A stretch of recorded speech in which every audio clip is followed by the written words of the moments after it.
Member Argha Kusum Pal, Alok Dutta, Anirban Lodh, Arpan Das, Baishakhi Chakraborty, Bhaskar Roy, president secretary Amar Deb Barma, Utpal Das. Member Arpan Das, Baishakhi Chakraborty.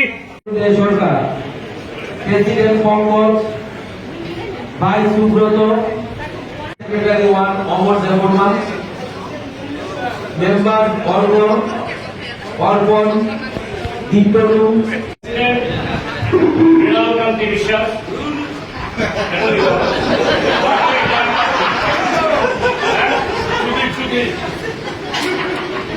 Vice president Subhashis De, vice president Subhashis De, secretary Kaushik, assistant secretary Amar Debbarma and Sujay সরকার।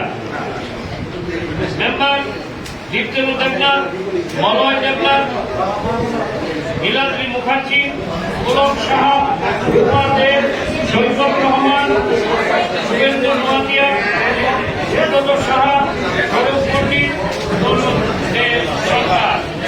জীবীরা হচ্ছে বুদ্ধিজীবী, আর বুদ্ধিজীবীরা সমাজকে রাস্তা দেখায়। এই বারে সংখ্যা বিচার করলে শাসক দলীয় উকিলরাই বেশি।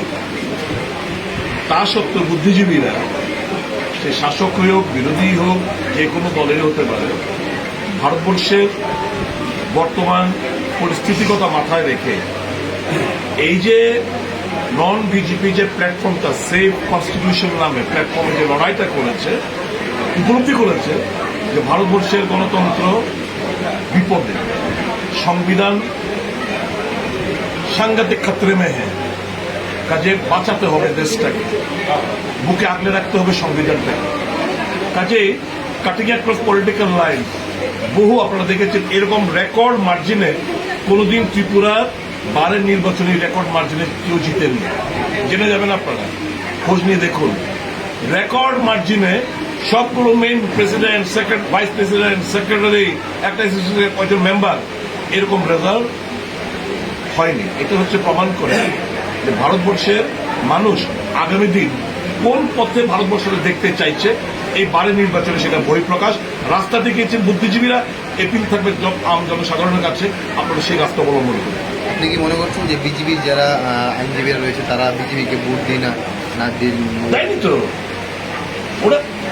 আমি তো প্রথমেই বললাম, বিচার করলে, সংখ্যার দিক দিয়ে বিচার করলে যারা বিজেপি সংগঠনের সাথে জড়িত আইনজীবীরা, তাদের সংখ্যাটা বেশি। কিন্তু তারপরেও ওখানে থেকেই তারা আমাদেরকে ভোট দেয়, এবং এই যে রেজাল্ট এত বিশাল ব্যবধানে, এটাই প্রমাণ রাখে যে they are not happy, they are compare to work with them. এরা খুশি না। ভারতবর্ষের কথা মাথায় রেখে আগামী দিন এরা নতুন একটা পথ দেখানোর চেষ্টা করেছে সমাজকে। আমার বিশ্বাস এই দেশের মানুষ, ত্রিপুরা মানুষ তাদের দেখানো পথে চলবে। আপনার কি মনে হচ্ছে আসন্ন লোকসভা নির্বাচনে তার প্রভাব পড়বে? পড়বে না কেন? নিশ্চয়ই পড়বে, দারুণভাবে পড়বে।